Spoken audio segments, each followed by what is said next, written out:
ভজন করি, বৃন্দাবনে থাকি, এইভাবে জগতের মানুষকে নিয়ে ছোট ছোট জায়গায় বেড়াতে নিয়ে যায়। যার পয়সা নেই, 80 বছরে তুমি কিছু করতে পারলে না, 8 বছর হয়নি, 80 বছরে কি করবে, সেই মানুষটার কাঁধে করে নিয়ে যায়। চলুন হাত ধরে একটু 84 কোষ জনমের নারী নিয়ে 84 কোষ বৃন্দাবনটা ডোর টু ডোর দেখে আপনাদের মাধ্যমে বলছি, কেউ যদি আমার সঙ্গে এখন এই মুহূর্তে বৃন্দাবন, সবাই সবাই শোনে আমি বৃন্দাবন কিছু কিছু কিছু যাইনি, কিছু চেনে না বৃন্দাবন। আমি এই বৃন্দাবনটা থাকি কিন্তু গোয়ার ভেতরে থাকি। যারা ভান্ডির বনে গিয়েছে আপনাকে স্বাগতম। তখন আপনার যাত্রা করেছি, এরকম যারা গিয়েছে তাদের তথ্য আপনাদের দিতে পারবি।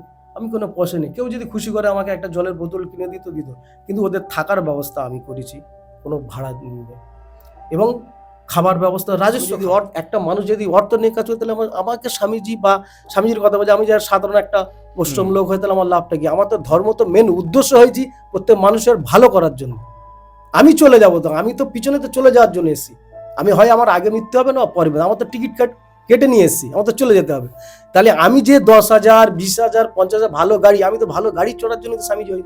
ফার্স্ট স্বামীজি হতে গেলে বা আদর্শ মানতে গেলে সনাতন ধর্ম ফার্স্ট থেকে আপনাকে ত্যাগ করতে বিষয় আসা। আমি আমার বিবেক থেকে, মনুষ্যত্ব থেকে বা কোনো দিকে না থাকে, আমি আমার বলবো মুখ্যমন্ত্রী যে কাজগুলো করে সঠিক কাজ করে বা প্রতিবাদী। আমি বিগত বিভিন্ন দেশের সঙ্গে আমার শিষ্যরা আছে, যোগাযোগ করি, ফোনে কথা বলি, দিদি দিদি আমি এটা আমার বন্ধু বলছি, কিন্তু দিদি যে রাজ্যটা চালাবে, শুধু একা তো দিদি চালাবে, তার তো অর্থ দরকার। আপনার বাড়িতে 4টে লোক, তাহলে তার খাবার দিতে গেলে অর্থ দরকার। তো আপনার বাড়ির 4টে লোক আছে, একজন পরিশ্রম করছে, তাহলে 3টে লোক চলবে কি করে?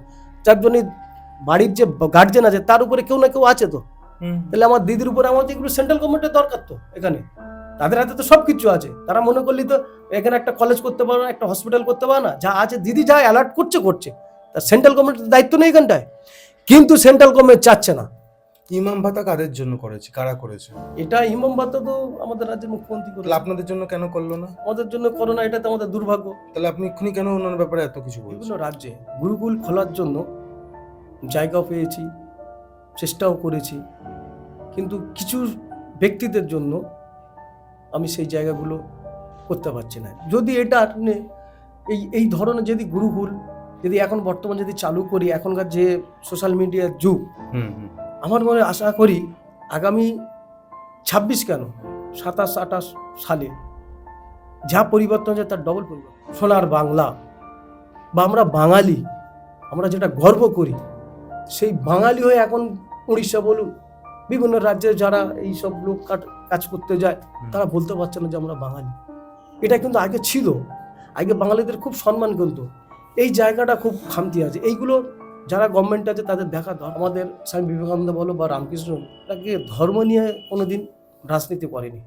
বলেছে ধর্ম করতে গেলে আগে আপনার এলাকায় যে মানুষ আছে তাকে আগে দেখতে হবে। সে হিন্দু হতে পারে, চাই মুসলিম হতে পারে, চাই খ্রিস্টান হতে পারে, চাই দলিত আলিবাদী যেই হোক, তাহলে তুমি তোমার ধর্মটা ঠিক জায়গায় আছো। এই না তাকে বাজে কথা বলে তোমার ধর্মটাকে আগাবে। এটা কিন্তু আমাদের ধর্মের মধ্যে কোনো জায়গায় লেখা নেই। ধর্মটা কোনো রাজনীতিক দল নয়, এটা হচ্ছে আমার মেন পয়েন্ট।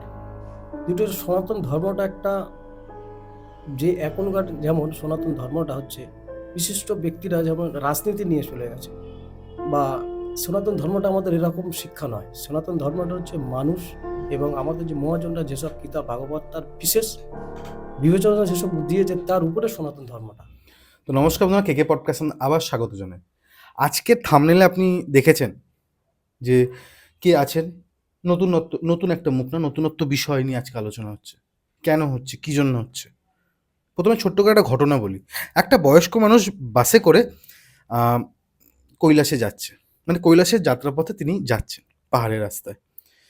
বিশাল বৃষ্টি হচ্ছে, চারিদিকে দুর্গম জায়গা। ওই বাসের মধ্যে একমাত্র উনিই ছিলেন বয়স্ক মানুষ, এবং সবাই মিলে বললেন যে এই বয়স্ক মানুষটাকে রেখে কী হবে, এনাকে নামিয়ে দিন। তখন উনি বলছেন যে না, আমি নামবো না, কারণ আমি একমাত্র আমার ছেলে মেয়ের জন্য আমিই আছি, কারণ আমি দর্শন দিতে এসেছি, আমি গিয়ে আমি আমার মেয়ের বা ছেলের বিয়েটা দেবো, কারণ দর্শনটা আমার খুব দরকার, কৈলাসে গিয়ে আমি সাধনাটা আমার খুব দরকার। তিনিও একজন আমাদের মতনই। হ্যাঁ, আজকে আমাদের গেস্ট কিন্তু আছেন কে, বিশ্বজিৎ মহারাজ, এবং তিনি একজন স্বামীজি। তিনি খুবই ভালো কথা বলেন, কিন্তু আমি ঘটনাটা একটু শেষ করে দিচ্ছি। পুরোহিত বা সেই স্বামীজিকে নামিয়ে দেওয়া হয়, কিন্তু কিছুক্ষণ পর সেই পাহাড়ে ধস নেমে পুরো বাসটা পুরো মানে খাদে পড়ে যায়, না পুরো দেখাও যায় না, পাওয়াও যায় না। এখান থেকে আমরা কি জানতে পারি জানেন তো? যার যতটা পথ, যার যতটা গতি, যার যতটা মনের ইচ্ছা, তার ততটাই লেখা আছে এবং তার সাথে সেটাই হবে। আমি কেন এই ঘটনাটা বললাম? কারণ এই পডকাস্টে এইসব সকল বিষয় আছে কথাটা। ঠিক আছে? পুরো পডকাস্টটা দেখতে হবে, ভালোবাসতে হবে এবং সাবস্ক্রাইব করে দিতে হবে কেকে পডকাস্টে। আর এরকমই যদি পডকাস্ট আপনারা চান বা আপনারা যদি চান সারা বিশ্বের বাঙালির কাছে এত সুন্দর কোনো কথা বা বক্তব্য রাখতে, অলওয়েজ ওয়েলকাম কেকে পডকাস্টে। এবং যদি কোনো স্পিরিচুয়াল হেল্প বা ধরুন কোনো রকম প্রমোশনাল কাজের জন্য আপনারা আমার সাথে যোগাযোগ করতে পারেন। আর আজকে ডাইরেক্ট স্বামীজি বিশ্বজিৎ দাসের কাছে।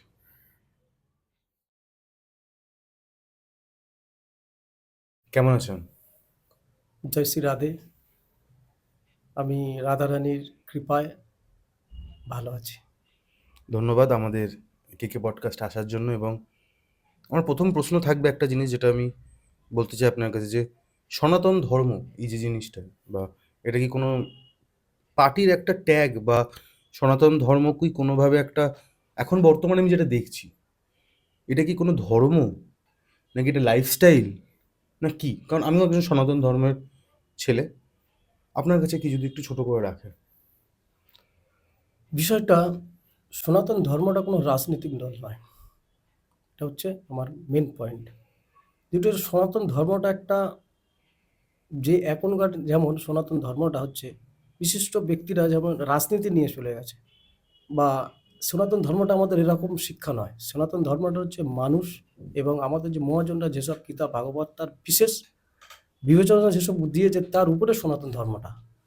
এবং এই নয় সনাতন ধর্মটা যে সনাতন ধর্ম রাজনীতির দলের হয়ে মারামারি খুন, এটা সনাতন ধর্ম না। সনাতন আদ্যশস্য একের পরের কে দেখতে হবে, সেটা মহাজনরা লিখে গেছে। আমাদের দেশে তো এই সনাতন ধর্মের পরও অনেকগুলো ধর্ম আমরা দেখতে পাচ্ছি। এখন নতুন একটা জিনিস চলছে খুব আবহাওয়াতে, কনভার্সন, মানে সনাতন ধর্ম থেকে অন্য ধর্মে নিয়ে যাওয়া হচ্ছে। তো এখানে দোষটা কার? আমাদের মতো সনাতন ধর্মাবলম্বী মানুষদের, নাকি আমরা এই ছোটবেলা থেকে পাঠটা পড়িনি বলে?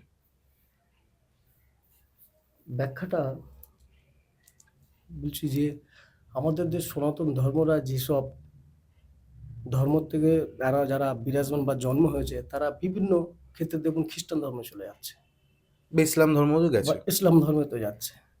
কিন্তু সনাতন ধর্মে এরকম শিক্ষা নেই যে যে ধর্ম জন্মগ্রহণ করেছে সেই ধর্ম থেকে অন্য ধর্ম যাচ্ছে। ব্যাপারটা হচ্ছে এখানে আমি বর্তমান দেখছি আমাদের সনাতন ধর্মের কিছু লোক, মানুষ জন্মগ্রহণ করেছে, সব কিছু করেছে, বড় হয়েছে, দেখছে কিছু কিছু ধর্মবিরোধী লোক, যেমন খ্রিস্টান, বা আমি যেসব জায়গায় চলাফেরা করি দেখি আমাদের হাতে, মহিলাদের হাতে শাঁখা সিঁদুর সব আছে, কিন্তু দেখুন তারা সনাতন ধর্ম যেমন পুজো পাঠ, শ্রীকৃষ্ণের আরাধনা বা বৃন্দাবন সমস্ত জায়গায় যাতায়াত করছে, বা চৈত্র মাসে তারকেশ্বরে যাতায়াত করছে, কিন্তু তারা কিন্তু খ্রিস্টানদের সঙ্গে যুক্ত হয়ে এত দীর্ঘ বয়সে যিশুর সঙ্গে মিশে। কিন্তু ধর্ম আমি ছোট করছি না, প্রত্যেকের ধর্ম প্রত্যেকের কাছে বড়।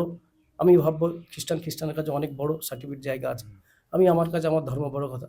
সংখ্যালঘু যেসব মানুষ আছে বা তাদের কাছে তাদের ধর্ম বড় বড়, কিন্তু ধর্ম কোনোদিন ছোট করবো না, এটা কিন্তু। না না, ডিস্টার্ব করতে আসিনি, কিছু কথা বলতে আসছি। যেটা হচ্ছে যে কেকে পডকাস্টে এসে যদি আপনারা চান কিছু ঘটনা যেটা আমাদের সারা বিশ্বের বাঙালির কাছে কিছু নতুন ইম্প্যাক্ট দিতে পারে, সেই জন্য আসতে পারেন। বা ধরুন কোনো রকম প্রমোশনাল কাজ, সেই জন্য আমাদের সাথে কন্ট্যাক্ট করতে পারেন। আপনারা দেখেছেন আমরা কীভাবে কাজ করে থাকি, নাম্বার দিয়ে দিই স্ক্রিনের মধ্যে। এটা কিন্তু একমাত্র কেকে পডকাস্টই প্রথম শুরু করে। লাস্ট হচ্ছে কোনো স্পিরিচুয়াল গাইডেন্স, বুঝতে পারছেন না যে কী করলে বা কার কাছে গেলে ভালো হতে পারে, তার জন্য কেকে পডকাস্ট এবং যে নাম্বারটা অলওয়েজ ব্লিঙ্ক করছে, কল করুন, আমরা আপনাদেরকে হেল্প করে দেবো। Thank you. ঘটনায় যাওয়া যাক।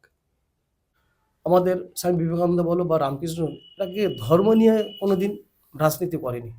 বলেছে ধর্ম করতে গেলে আগে আপনার এলাকায় যে মানুষ আছে তাকে আগে দেখতে হবে। সে হিন্দু হতে পারে, চাই মুসলিম হতে পারে, চাই খ্রিস্টান হতে পারে, চাই দলিত আলিবাদী যেই হোক, তাহলে তুমি তোমার ধর্মটা ঠিক জায়গায় আছো। এই না তাকে বাজে কথা বলে তোমার ধর্মটাকে আগাবে, এটা কিন্তু আমাদের ধর্মের মধ্যে কোনো জায়গায় লেখা নেই। দ্বিতীয় কথা হচ্ছে কিছু ধর্ম আছে দেখুন, যেমন আমাদের সনাতন ধর্ম, সব থেকে বড় কথা হচ্ছে এখানে দক্ষিণ চব্বিশ পরগনা বা কলকাতার লাগোয়া দক্ষিণ চব্বিশ পরগনা এলাকার টোটাল, আপনি সুন্দরবন, গোসবা, আপনি দেখবেন সোশ্যাল মিডিয়ায় বিভিন্ন মিডিয়া এখন দেখাচ্ছে এই মানুষগুলো খুব পিছিয়ে আছে। না এখনকার না কেউ রাজনীতির দিক দিয়ে বলি এদেরকে সেইভাবে দেখে না। তারা কি করছে, তাদের 2-4টে ছেলে মেয়ে আছে বা তাদেরকে বাঁচার জন্য অনেক ধর্ম, এই আমি তোমাকে একটা টোটো কিনে দিচ্ছি, আমি বর্তমানে যে টোটো উঠেছে টোটোটা দিচ্ছি, তোমাকে একটা বাড়ি করে দিচ্ছি, তুমি আমাদের ধর্ম নিয়ে প্রচার করো। বাধ্য আমি ওই জায়গা থাকলে আমিও যাব, যে আমার ধর্মতে কিছু পাচ্ছি না, একবার যিশুর নাম করলে যদি পাই। তারা কিন্তু এটা করছে, তার জন্য দায়ী কিন্তু যে এখন বর্তমানে আমাদের গভর্নমেন্টে যারা আছে তাদের দায়ী। কেন তাদের দায়ী বলছি, কৌশিকবাবু আপনি একটা চিন্তা করে দেখুন, চারিদিকে যা ঘটনা ঘটছে, কোনো রাজনৈতিক দল, আমার কাছে আমার রাজ্যের মুখ্যমন্ত্রী গর্বিত আমি যে আমার রাজ্যের মুখ্যমন্ত্রীর কাছে বাস করছে এই রাজ্যে আমার অভিভাবক, তিনি কি করছেন না তার ব্যক্তিগত ব্যাপার, কিন্তু আমাকে বলতে হবে আমার রাজ্যের মুখ্যমন্ত্রী আমার কাছে সঠিক আছে। আমার রাজ্যের, আমার ভারতবর্ষের, আমার এই ভারতবর্ষের যে প্রধানমন্ত্রী তিনি আমার কাছে গর্ব করতেন, তিনি তেনার জায়গা আছে, ইনি এনার জায়গা আছে, কিন্তু এদেরকে দৃষ্টিভঙ্গি করে দেখতে প্রত্যেক মানুষকে দেখা দরকার, এটা আমি মনে করি। তাহলে আগামী দিনকে না সনাতন ধর্ম ঠিক থাকবে, বা আমি আমার ধর্মকে মানুষকে বলবো না দেখুন, যারা এইসব লেভেলে আছে সাধারণ মানুষ তো তাদের কাছে পৌঁছাতে পারে না, বা আপনাদের মিডিয়ার দ্বারা যদি আমাদের দ্বারাই বলে তাদের কাছে পৌঁছাতে আমরা কথা বলবো, তারা যদি একবার সাধারণ মানুষ যারা খেটে খাওয়া দলিত আদিবাসী তাদের দিকে একটু নজর দেয়।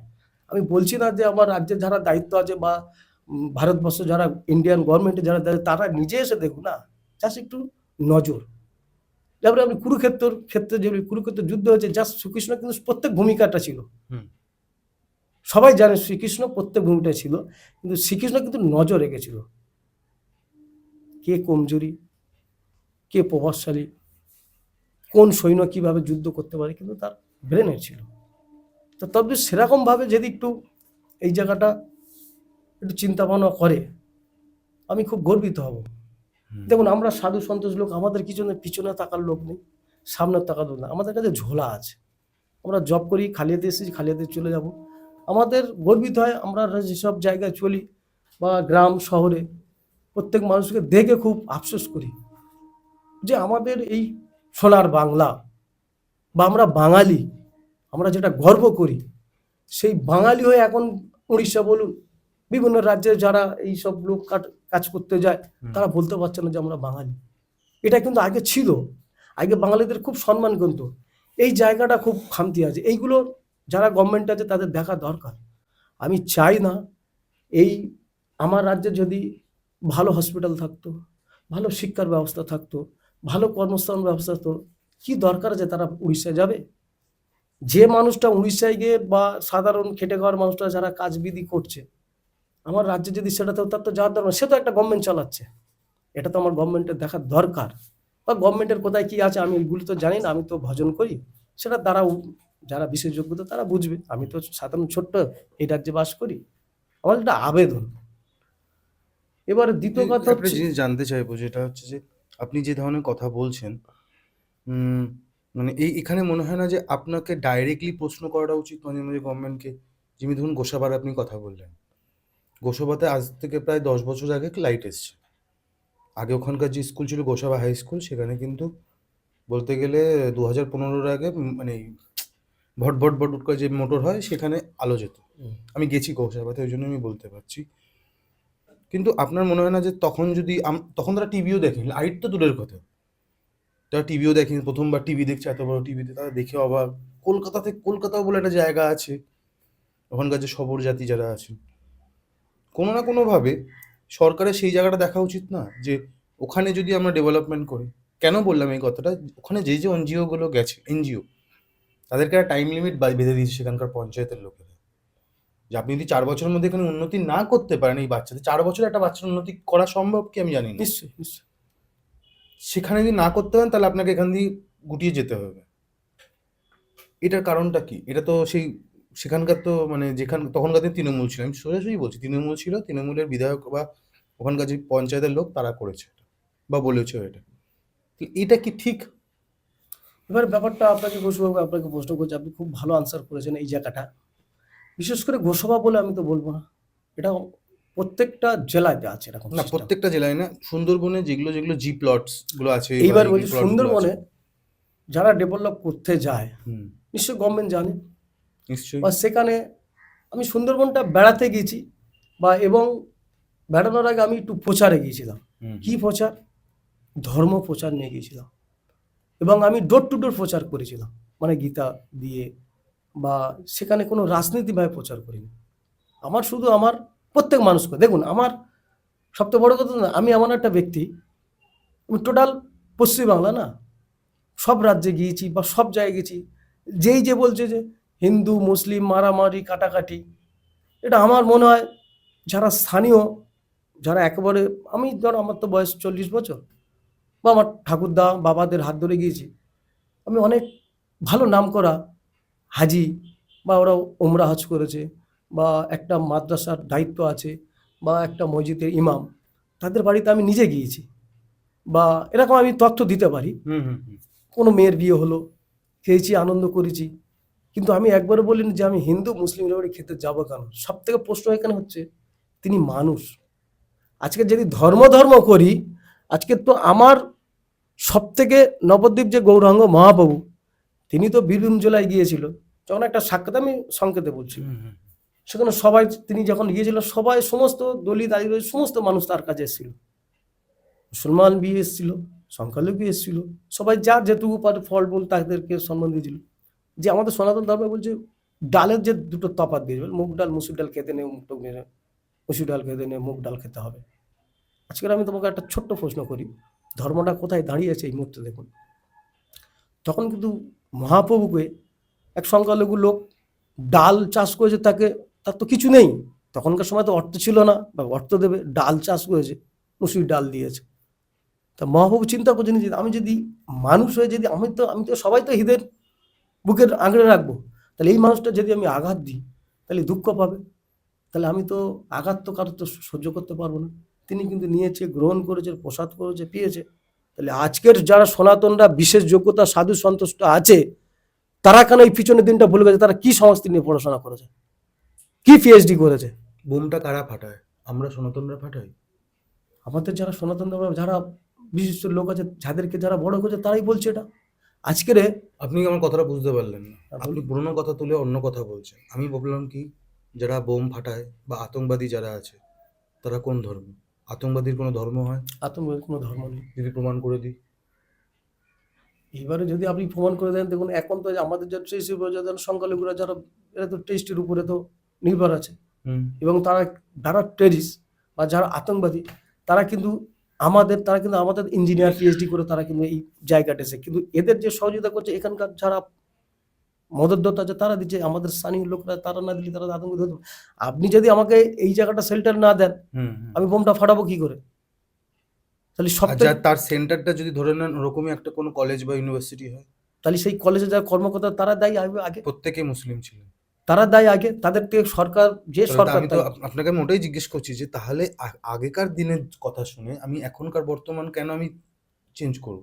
কারণ আমি আপনাকে কেন বলছি এই কথাটা, কিছুদিন আগে একজন পদ্মশ্রী পেয়েছেন। কেন পেয়েছেন? কারণ তিনি কয়েক হাজার মুসলিম এবং কয়েক হাজার হিন্দুদের নিয়ম অনুসারে তিনি দাহ কাজ এবং তার কবর দিয়েছেন, এবং তাকে যখন দেওয়া হচ্ছে, সেই কিন্তু একজন মুসলিমকে দেওয়া হয়েছে। কেন দেওয়া হচ্ছে? কারণ সেখানে এরকম মুসলিমও আছে, আমি এটাও বলতে চাইছি। কিন্তু এরকমও মুসলিম আছেন যারা এতটা শিক্ষিত হয়েও দিল্লিতে এই কাজটা করেছে, যেটা আমরা জানি সবাই। আমি এটাই জানতে চাইছি, আগেকার দিনের কথা শুনে এখনকার দিনের কথা আমি কেন করব? আমি বাবরি মসজিদের ব্যাপারে অনেক কিছু জানি, আমি সেটা নিয়ে আমি আলোচনাই করতে চাই না। আমি এটা জানতে চাইছি যে বর্তমানে আমাদের সনাতন ধর্মের অবস্থাটা এরকম অবস্থায় কেন এসছে? আমি সেটা আপনার কাছে রাখছি। দেখুন, এখন বর্তমান সনাতন ধর্মটা, আপনি প্রশ্নটা ভালো করেছেন। পিছনের যে দিনগুলো গেছে সেটার সঙ্গে এখন সমাজ চলবে না। যেটা হয়ে গেছে, বাবরি মসজিদ হয়েছে, আমার প্রতি বাবরি মসজিদ করুন না, আমার দুঃখ নেই, আমার সেটা নিয়ে কোনো আমার কথাই কোনো নেই। মাথা ব্যথা নেই। বাবরি নেই, মসজিদ নেই। কিন্তু মন্দির করুন, সেটা মসজিদ করুন, পলিটিক্যাল ভাবে সেটা এজেন্ডা দিয়ে ছেড়ে কি দিয়েছে। করবে না করবে সেটা যারা এই রাজ্যের যারা হুম, দায়িত্ব আছে হুম। বা গভর্নমেন্টের যারা, তারা বুঝবে। আমি তো সাধারণ মানুষ, এই এর নিয়ে আমার থেকেও বড় কোনো, কথা হচ্ছে যে যিনি এটা প্রমাণ করেছে যে ওখানে আগে রাম মন্দির ছিল, তিনি একজন মুসলিম, কে মোহাম্মদ। হিস্টোরিয়ান একজন আছেন, আর্কোলজিস্ট উনি। আছে, ওনার পডকাস্ট অনেক চ্যানেলে আছে। উনি নিজে একজন মুসলিম। তবে সেটা নিয়ে আমি কথা, মানে এটা মানে না না, ঠিক ঠিক ঠিক, ফালতু কথা বলতে গেলে। কিন্তু আমি আমার রাজ্যে যখন আমি দেখতে পাচ্ছি যে কোনো না কোনোভাবে কয়েকটা জায়গাগুলো যখন সংখ্যালঘুরা এমনভাবে আটকে আছে এবং যত কাজগুলো হচ্ছে অনেক রকমভাবে সংখ্যালঘুদের নাম আমরা আগে পাচ্ছি। আপনার মতো স্বামীজি যিনি এখানে আমার সামনে এসে বসছেন, কথা বলছেন, আপনি যখন ধর্মপ্রচার করতে গেছেন, তখন আপনার মনে হয়নি যে আপনি কেন করছেন? কারণ আমাদের তো এটা রুটস, এটা আমাদের। রুটস মানে আমরা ছোটবেলা থেকে শিখবো, বেদ শিখবো, গীতা শিখবো, বা আমাদের যে স্কুল কলেজে বৈদিক বা গুরুকুল যে জিনিসটা ছিল একসময়, যেখান থেকে রামচন্দ্র, মহাভারত, কৃষ্ণ এরা পড়াশোনা করে আজকে এখানে আমাদের ব্যাপারে আমরা এখন পড়ছি। তা আপনার মনে হয় না সেই গুরুকুল ব্যাপারটা এখানে আনা উচিত? ব্যাপারটা আপনাকে আমি এই জায়গাটা বলি, আমি বিভিন্ন জায়গায় বিভিন্ন রাজ্যে গুরুকুল খোলার জন্য জায়গাও পেয়েছি, চেষ্টাও করেছি, কিন্তু কিছু ব্যক্তিদের জন্য আমি সেই জায়গাগুলো করতে পারছি না। যদি এটা আপনি এই ধরনের যদি গুরুকুল যদি এখন বর্তমান যদি চালু করি, এখনকার যে সোশ্যাল মিডিয়ার যুগ, হুম হুম আমার মনে আশা করি আগামী 26 কেন 27-28 সালে যা পরিবর্তন হচ্ছে তার ডবল পরিবর্তন হবে। হুম কেন বলছি পরিবর্তন হবে? তখন কিন্তু এই যে মাঠ দাঙ্গা, আজকের আপনাকে একটা প্রশ্ন করি, আমরা যেভাবে যে জায়গাটা আমরা বড় হয়েছি সেখানে হিন্দু মুসলিম যৌন কিছু সবাই তো ছিল, হুম। কই আমাদের সঙ্গে তো কারোর তো আমি তো সেটাও আমি আপনাকে রাখতাম যে আমি এখানে যেখানে আপনি এসছেন বেশিরভাগ কিন্তু মেজরিটি কিন্তু মুসলিমদের। আমরা কিন্তু আছি এখানে, আমাদের কিন্তু কোনোদিনও মুসলিমরা এসে কিন্তু বলেনি চ। কিন্তু আমি এটা না যে ভবিষ্যতে এসে আপনাকে মানে আমাকে তুলেও দেবেন। আমি বর্তমানের কথা বলছি। তারা কিন্তু আমাদের আগে আমার বাবার বিজনেসটাও কিন্তু তারা সামলেছে, বা বলতে গেলে আমার বাবার কোর বিজনেস চলতো 95% কিন্তু মুসলিমদের দিয়ে। কিন্তু আমরা আগে 10-12 বছর আগে এটা ছিল না, কিন্তু যখন এখন যেটা আমরা দেখতে পাচ্ছি। ব্যাপারটা আপনাকে বলছি, আপনার কথা আমি বলছি শুনুন। এবং এখানকার যা আমরা যারা আমার ঠাকুরদার কাছে যারা পুরনো, যারা এখানে স্থানীয়, আমরা যেরকম স্থানীয়, হুম আমাদের ধরো একটা পাড়া, আমাদের একটা পাড়া আছে, আমার বাপ ঠাকুরদারা টোটাল একটা পাড়া, বা আমাদের যখন ভোট হয় আমরা দেখতাম সিপিএম সরকার আমাদের বাড়ির মধ্যে তো ভোটে দাঁড়াতো, বা আমার মামার বাড়ির মধ্যেই ভোটে দাঁড়াচ্ছে, বা তাদের মধ্যে কেউ প্রধান হচ্ছে বা বিভিন্ন ছেলে। কিন্তু তো শুধু তো আমাদের সেই বাড়িতে শুধু তো সেই সেমেন্টের জায়গাতে তো কোনো রাজনীতি, তো সেখানে মুসলিমরা আসতো, সমস্ত লোক আসতো, কোনোদিন মারপিট করতে হবে, দাঙ্গা করতে হবে এই লেটে নেই। ব্যাপারটা যে এখন যে পরিস্থিতিতে দাঁড়িয়েছে, যারা স্থানীয় লোক, সংখ্যালঘু লোক আছে, কোনোদিন এরা একটা হিন্দুকে কোনোদিন মারতে যাবে না। আপনাকে চ্যালেঞ্জ দিয়ে বললাম, আপনার মাধ্যমেই বললাম। যদি বললে তাহলে এটা হচ্ছে কেন, এই কারণটা আপনারও প্রশ্ন থাকতে পারে। এইবার এখানে আপনাকে বলি, দেখুন এই জায়গাটা হচ্ছে কেন, এখানে আমার 4টে মেয়ে আছে, 4টে মেয়ের আমি খুব সাধারণ জীবনযাপন, একটা টোটো চালিয়ে খাই। আর এখনকার যা পরিস্থিতি হয়েছে, টোটো চালিয়ে খেয়ে একটা টোটোর ইনকামের পয়সা একটা সংসার চালানো যায় না, তাহলে আমার মেয়েটার বিয়ে দিতে পারছি না। তখন ধরো কাশ্মীর থেকে যারা শাল বিক্রি করতে আসে, বিভিন্ন আমরা দেখি ছোটবেলাতে কাশ্মীরে শাল বিক্রি করতে আসে, এবং এখানে এসে গিয়ে তারা 2 মাস 1 মাস থাকছে। আমি একটা কাশ্মীরের একটা উদাহরণ দিলাম। ন্যাশনাল বিগত 2 বছর আসছে, আগের বছর সেই বছর এসে ব্যবসা করছে, সাল দিয়েছে, বাকি দিয়েছে, পয়সা নিচ্ছে, সেটা সাধারণ মানুষের করছে। তারা প্রস্তাব দিচ্ছে, আপনার বাড়িতে এতগুলো থাকি, তা আপনার যদি বড় মেয়েটাকে যদি আমাকে বিয়ে দাও, তাহলে আরো তো ভালো। সে চিন্তা করছে আমার কোনো দাবি নেই, স্বাভাবিক, এটা গরিব মানুষ, সাধারণ মানুষ, এটা চিন্তা করবে। তা বিশিষ্ট ব্যক্তি যারা আছে এলাকার, তো কম বেশি ভালো মন্দ লোক, তাই বলছে ঠিক আছে দিয়ে দেয়, 2 বছর তো দেখছি ব্যবসা করছি। এখন তাকে এরা বিয়ে দিয়ে দিল। সে বিয়ে করে 10 দিন বাদে আবার কাশ্মীর নিয়ে চলে গেল, বা কাশ্মীর বা বাংলাদেশ বর্ডার যে কোনো বর্ডার এলাকা, বা তারও সেখানে বাড়িতে, এবং তারা এসে কিন্তু এই গন্ডগোলটা সূত্র হয়ে যাচ্ছে। তিনি যখন আসছে, মেয়ে জামাই হয়েছে, তাহলে তাকে যদি আগামী চায়ের দোকান বৈঠকানে যে আলোচনাগুলো করি, করতে করতে একটা কথা বা খেলাধুলো বা ফুটবল খেলা বা যে কোনো গ্রামে সব জায়গায় হয়, কিন্তু তার সঙ্গে একটা কথা বলো, এইবার কি তার তো শ্বশুর বাড়ি, সে চাইবে যে আমার জামাইটা মার খাক, তখন 10 জন দৌড়ে চলে আসবে, তখন হিন্দু মুসলিম সবাই মিলে একটা অ্যাকশন হচ্ছে, তখন এখানে বলা হচ্ছে যে, বা হিন্দুরা যদি বলে সংখ্যালঘুরা আমাদেরকে মারছে, যারা মেজরিটি কম আছে। কিন্তু এখানে মেন লজিকটা তোমাকে ধরতে হবে তো। এবং সবচেয়ে বড় কথা, বিবাহ দিক আমাদের দুঃখ নেই, সবাই সবার বিবাহ, কিন্তু মেন যাকে যে ছেলে মেয়েকে বিবাহ করছে তাদেরকে একবার ভেরিফাই করা দরকার। এটা প্রশাসনের দিক দিয়ে বলছি। তা না হলে আজকের কোর্টে যাবেন, আজকের বিয়ে হচ্ছে কালকে ছেড়ে দিচ্ছে, কোর্ট কি এই নিয়ে চিন্তাধারা করছে? দেখুন আপনি সমাজটা দেখুন, এটাকে কিন্তু প্রশাসনের দায়িত্ব, কারণ সেই এলাকায় যারা বিভিন্ন বিধায়ক এমএলএ বা তাদের কাছে এগুলো নজর রাখা। সবচেয়ে বড় কথা মজা হচ্ছে, বিধায়ক তো জেনে দরকার নেই, তার একটা 10টা অঞ্চল আছে, যে 10টা মানুষ কবে কোন মেয়েটার বিয়ে হয়ে চলে আছে সেই বিধায়ক কি খোঁজ রেখে দেবে নাকি? তাহলে সেই বিধায়কের নেতৃত্ব তার নিশ্চয়ই তাদের পঞ্চায়েত সমিতি আছে বা পঞ্চায়েতের প্রধান আছে, উপপ্রধান আছে, বা সেই একটা অঞ্চলে 10টা 30টা মেম্বার আছে, সেই মেম্বারের পাঠাতেই ঘটনাটা ঘটেছে। সেই মেম্বার কিন্তু অঞ্চল সভাপতিকে জানাচ্ছে না বা বিধায়ককে জানাচ্ছে না। বিধায়ক সেই যে বিধায়ক, আমার এলাকায় আমার যে বিধায়ক আছে তাকে আমি সবসময় স্যালুট করি। বাস্তব কথা আপনাদের চ্যানেল, কেন? তার এত উন্নয়ন আছে, বর্তমান তার এত উন্নয়ন আছে, আমি বলবো বর্তমান 294টা বিধানসভা এর মতন উন্নয়ন নেই। সে কিভাবে করছে, কিভাবে টাকা পাচ্ছে, সেটা তার ব্যক্তিগত গভর্নমেন্ট জানে। সেই কারণে আমি দেখবো আমার রাস্তাটা, আমি দেখবো আমার লাইটটা আছে, আমি দেখবো আমার ইলেকট্রিকটা আছে। আমি সাধারণ মানুষ, আমি তো বেশি উপরে যাবো না। তো আমি বলছি না, খুব সুন্দর তো বিধায়ক ভালো কাজ করছে, যে কাজ করবে তার সঙ্গে আমি সাপোর্ট করবো, যেই দল হোক। আর আমি কোনো রাজনীতি নিয়ে বলছি, আমার কাছে হচ্ছে যে দল আসবে। এখন রাজনীতি, এই যে রাজনীতির জেনারেলি আমরা পছন্দ করি না।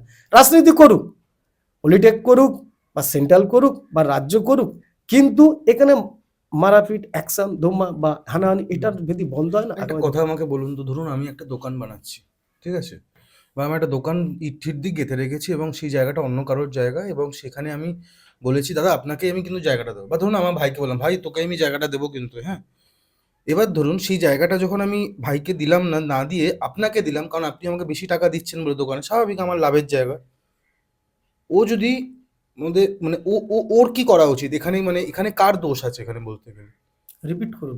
আমি বুঝতে পারলেন না। ধরুন আমি একটা প্রমোটার, ধরুন আমি একটা প্রমোটার পাড়ার, ঠিক আছে, আমি একটা বাড়ি বানিয়েছি, নিচের বাড়ির সামনে দোকান হয়, ঠিক আছে, আমি ওকে বলে দিলাম ভাই তোকে আমি এই দোকানটা আমি তোকেই দেবো, আর কাউকে আমি দেবো না। তাকে দেবো যার জায়গা, ল্যান্ডের মালিক না, আউটলোক, কারণ আমি এক্সট্রা বানিয়েছি, হয় না প্রমোটাররা বানায়, তোকে বলছো তোকেই দাও, মুখের মধ্যে।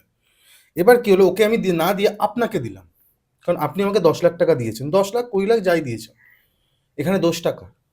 এবার আপনাকে বলি, ভালো প্রশ্ন। এইগুলো তো চলছে শহর বা গ্রামে চলছে, বা না না, আমাকে একটা ছোট করে বলুন, আমি কেন বলছি এটা বলবো। কেন বলি, এইবারে তখন এখানে দোষটা হচ্ছে, এইবার যে ছেলেটা বলেছে, যাকে প্রথম বলেছে যে তোমাকে দোকানটা দেবো, তার সঙ্গে তার কিছু একটা রফার হয়েছে, নাহলে সে তো বলতো না। যখন সেই প্রমোটার যে বিল্ডিংটা বানাচ্ছে, হয়তো তার তখন টাকা শর্ট ছিল, ঠিক আছে, 2000 টাকা সেই সময় 2000 টাকা হেল্প করেছে, সে দেখছে 2000 টাকা হলে আমার একটা ঢালাই হয়ে যাবে, তার থেকে আপনাকে আমি কি বলছি, আপনাকে আমি কনক্লুশনে যেতে বলছি, আমি আমি- বলছি যে আমি এখানে আপনাকে 10 টাকার, এবার এখানটা তো সম্পূর্ণ প্রমোটারের দোষ। তাহলে আমি এবার ও কি এখন আমাদের যে এখানকার কাউন্সিলরের কাছে ও যাবে, না আমি যাবো, বা আপনি যাবেন?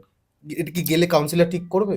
এইবার এইখানে হচ্ছে যে যাকে দোকানটা প্রথম দেবে বলে তাকে মানে উচিত, সেই এলাকার যে প্রশাসনের দায়িত্ব আছে বা কাউন্সিলর বা প্রধান বা যে আমি গ্রাম সভা হ্যাঁ, যে প্রধান বা বিধায়ক, তাকে একবার জানানো দরকার আছে যে তুমি দুম করে, আমাকে নয়, আমি বাইরে, ধরো একটা মেদিনীপুরের লোক এসে কিনতে পারে তো ব্যবসা করার জন্য, তাহলে তোমাকে একবার জানানোর দরকার ছিল যে ওকে তো আশ্বাস দিয়েছো, বা তুমি তখন নিশ্চয়ই 2100 কিছু না কিছু প্রলোভন ধরুন কিছুই নেয়নি, বা ধরুন এই দেখুন এখনকার দিনে সবকিছু কাগজ ছাড়া হয় না।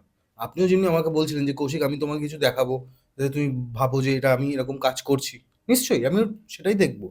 কিন্তু আপনার মনে হয় না যে এখানে আমি মুখের বলার থেকে পেপারের ওয়ার্কটা করে নিতে পারলে, ও যদি আমার ভাই যদি পেপার ওয়ার্ক করে নিত যে আপনি দেবেন আমাকে লিখিত দিন, এবার তাহলে আমি এটাই আপনাকে করতে পারতাম না।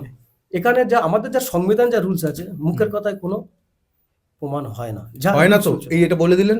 তাহলে আমার বাড়ির মেয়েকে যদি আমি বিয়ে দেবো, এটা তো আমার নিজস্ব দায়িত্ব যে আমি ভালো না খারাপ ছেলে আমি আগে দেখবো না।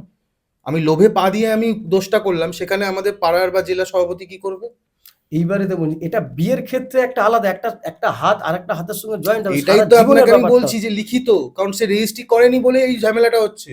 ব্যাস, এবার রেজিস্ট্রি করলে এবার সেম জিনিস আমরা রেজিস্ট্রি যদি করতো, তাহলে কোড জানতে পারতো, বা তার নিশ্চয়ই তার আমাদের ভালো করে আপনি পিছনের দিকটা তাকিয়ে দেখুন, পিছনের পড়ার দিকটা, বা 80 সাল, বা আমি তো তখন আমি 80 সালে যেতেই চাই না, 80 সালে এরকম কেস হতো না, কারণ তখনকার দিনে মানুষের একটু পেটে বিদ্যাটা ছিল। ব্যাস, এখন তো মানুষ তো সচেতন, বা প্রত্যেকে অ্যান্ড্রয়েড সেট বা এর সময় দেখছে সব কিছু, কিন্তু জেনে সূত্রে যদি করে, তাহলে তো গভর্নমেন্টের এখনো কোনো দোষ নেই, বা প্রধান। আপনি তো এখনই সব প্রমাণ করে দিলেন যে আপনি আগে, ঠিক আছে যাই হোক, আপনি প্রমাণ যখন করেই দিলেন, আমার খুব ভালো লাগলো একটা জিনিসে, যে আমাদের যে এই যে এরকম যে জিনিসগুলো হয় প্রত্যেকটা রাজ্যে হোক বা যে আমাদের যে মুখ্যমন্ত্রী আছেন, আপনি আমাকে অফ দ্য ক্যামেরা বলছেন যে আমি স্কুল কলেজ থেকে শুরু করে অনেক কিছু নিয়ে আপনি কথা বলতে চাইছেন। আমাদের এখানে যারা সাধারণ জন, মানে আমি যে ধরুন আমি এখন জবলেস, ঠিক আছে, আমি জব পাইনি আমার আমার কলকাতা শহরে, চেষ্টা করেছিও পাইনি। তার কারণ হচ্ছে যে অনেক কারণ আছে, বাদ দিন ওটা।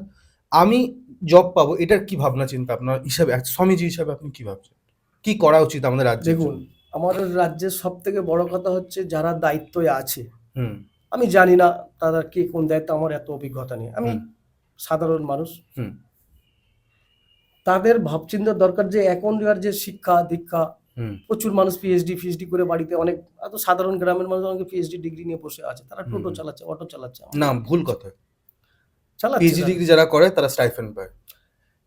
আছে, আপনাকে দেখাবো, বসে আছে, এবার তার ইচ্ছা সেটা। সেটা ঠিক। কিন্তু এগুলোর জন্য রাজ্যের বা যারা আছে, এই যে চাকরি বাকরি বা বিভিন্ন হুম দপ্তরে বা বিভিন্ন, আজকের বলুন একটা জায়গার তো চাকরি করতে সেখানে মানুষ রিটায়ার হচ্ছে, তো সেই জায়গাগুলো তো ফাঁকা হচ্ছে তো। হুম তাহলে এইসব যে ছেলে যারা পড়াশোনা করে তাদের দিলে মনে হচ্ছে আরো ডেভেলপ হবে, গভর্নমেন্টের ডেভেলপ হবে।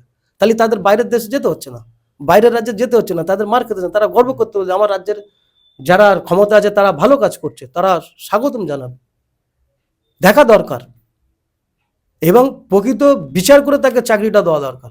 হুম আর প্রকৃত যা পড়াশোনা করেছে, ভালো করেছে, ঠিক আছে, একেবারে এই নয় যে এখন শুনছি যে পয়সা করি নিয়ে সব, এইগুলো না। প্রকৃত মানুষ তাকে দাও, যে যোগ্যতা আছে তাকে দাও। অযোগ্যতা দিয়ে তো আরো, তো দেশটা আরো ক্ষতি হবে। সে তো জানে না, তো সে তো কিছু জানে না, তো তাহলে সে কি করে আগামী দিনে একটা অফিসারের কাজ করবে? সে জিজ্ঞেস করতে হবে তাকে যে এটা কি করবো, এ করবো, 5টা লোক আরো রেখে দেবো, তাহলে সরকারের ক্ষতি হবে। একটা লোকের কাজের জায়গায় যদি 5টা লোকের সরকারের পয়সা যাচ্ছে না, হুম। তাহলে এই জন্য কিন্তু সরকারকে কিন্তু দেখা তো দরকার। আমাদের সরকার তো, বা আমাদের যিনি, আমাদের যে সরকার যিনি চালাচ্ছেন, রাজ্য সরকারের কথা বলছি, আমি বাইরের কথা বলছি, সেখানে তো দেখা যাচ্ছে যে আজকাল শিক্ষারও দাম নেই। কোনো না কোনোভাবে কিন্তু প্রমাণ হয়েছে, পুরোপুরি প্রমাণ না হোক, 90% কিন্তু প্রমাণ হয়েছে যে শিক্ষার দাম নেই। এটার এটার কারণটা কি আপনার কাছে কি মনে হয়?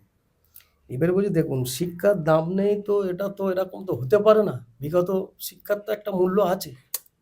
শিক্ষকরা রাস্তায় বসে আপনি বলছেন শিক্ষার দাম আছে? তাহলে এর জন্য দায়িত্ব তো আমরা সাধারণ মানুষ, আমরা কি করতে পারি? কিন্তু আমার একটা বক্তব্য, সেটা যারা গভর্নমেন্ট চার্জে তাদের দেখা দরকার, তাদের। আপনাকে আমি ওই জন্য প্রশ্নটা করলাম যে গুরুজি, আপনি আমাকে বলুন তাহলে আপনি কি ভাবছেন, আমি এখন যদি সারাদিন গীতা পাঠ করি বা আমি সনাতন ধর্মের প্রচারে যাই, আমি দেশ বিদেশ ধর্ম প্রচার করতে থাকি, তাহলে আমি কি করে নিজের পেট চালাবো সেটা আমাকে বলুন। এইবার শুধু শুধু ধর্ম বলছে, কর্ম, ধর্ম, বাসস্থান, 3টে জিনিস লাগবে। শুধু আমি যদি এখন এই মুহূর্তে আপনার এই জায়গাটা এসেছি, আমার তো রাস্তাতে রাস্তাতে খরচা হয়েছে, নিশ্চয়ই। তাহলে আমার এই খরচাটা কে দেবে? আমাদের সাধুদের কোনো ভাতা নেই না। বর্তমানে। দেখুন, আমি যে শিল্প ভাতা, যে যারা বাউল গান টান করে, হুম হুম হুম এদেরকে একটা ভাতা চালু হয়েছে, হুম হুম পাচ্ছে। আমি দপ্তরে একবার গিয়েছিলাম, তো গিয়ে আমি একটা, আমার যদি একটা কিছু, দেখুন আমাদের তো সেবা করলেই হবে না, তো আমাদের তো রাস্তা চলবে, গাড়ি করার জন্য একটা পয়সা দেখুন। এই পয়সাটার জন্য আমরা খুব দুর্ভিক্ষিত, কোনো সুযোগ সুবিধা কোনো গভর্নমেন্টের থেকে পেলাম না, কোনো না। আমি রাজ্যবাসী, আমি রাজ্যের কাছে বলছি না, কোনো গভর্নমেন্টের থেকে কিছু পাচ্ছি না, কোনো সাধুরা পাচ্ছে। সাধুরা আগামী দিন কি করবে? তাহলে সাধুরা যেটা করছে কি করবে, যে 5টা বাড়িতে গেলে একটু ধর্ম নিয়ে কথা বলি, যদি কিছু মাধুরী কি হয়, এইভাবে তারা চলছে, কিছু করার নেই। কিন্তু যে মানুষটা আমাকে যে পয়সাটা দেবে সে কোথায় পাবে? তার তো কর্ম নেই, তার তো বাসস্থান নেই।